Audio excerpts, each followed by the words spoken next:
points and decrease their pain quotient.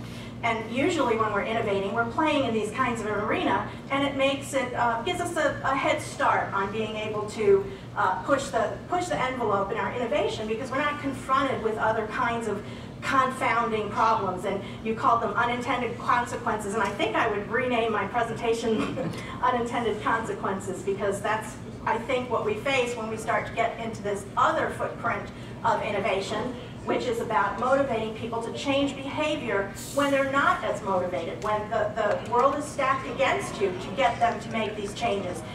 People have already attested to the fact that consumers will tell you they want to do something, but when push comes to shove, whether it's automotive or whether it's in conservation, there are other kinds of factors that are going to intercede and prevent that kind of action from materializing. There's a whole school of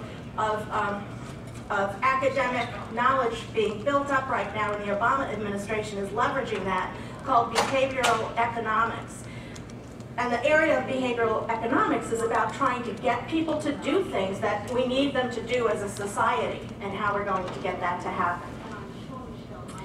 So today what I want to do is I want to look back at the history of what happened in the health and wellness and the fat arena, the dietary fat intake arena, and contrast that and try and draw some conclusions about the green arena. Because I think that if we do look at our history, there's some parallels and distinctions that we can draw that is going to make our lives a bit easier. So we'll start with a retrospective on the social policy of dietary fat. When I look back at this, it became evident to me that there was this cycle of activity that happened in this social policy arena. It started with the science starting to emerge back in the 60s and 70s that cholesterol and dietary fat might not be such a great thing to be consuming in mass quantities. It started to become much more visible as the government latched on to that, and they came forward with some of the activities that I'm going to point to in a few minutes. The media jumped on the bandwagon, and it became pretty obvious to industry that it was something that they had to work on. And I think that's where we're at right now with green. The industry's recognizing we've got to do something because we can read the tea leaves. Okay.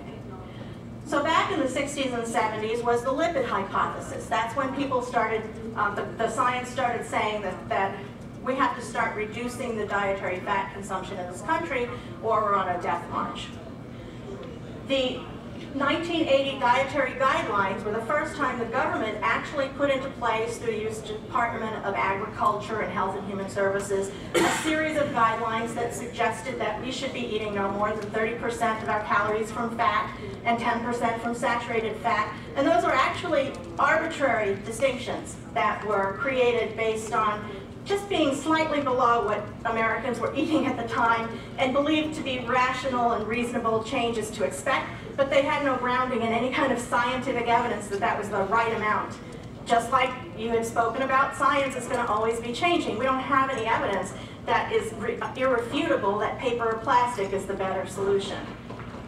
In 1990, the government introduced the National Labeling Education Act. And that's where we were requiring companies to actually put labels on their products. In '88, the Henry J. Kaiser Foundation got together with industry. P&G was involved, Campbell was involved, a bunch of companies were involved, and they put an immense media campaign and public, they called it social marketing campaign, built around trying to drop the level of dietary fat in people's diets from 37% to 30% in 10 years. So now they put money behind it in a public campaign that was in the media. They spent lots of dollars behind supporting this, and they had specific tangible goals that they were trying to achieve. The industry and the consumers, as I'll show in a few minutes, then began the frenzy, the fat-feeding frenzy. So dietary fat as a social policy will, as we'll see in a few minutes, really help set or reset marketers' agendas, and also impacted the innovation landscape going forward. And the question I asked when I started this presentation was, how effective was it for them? Was it profitable? Was it good business? And how effective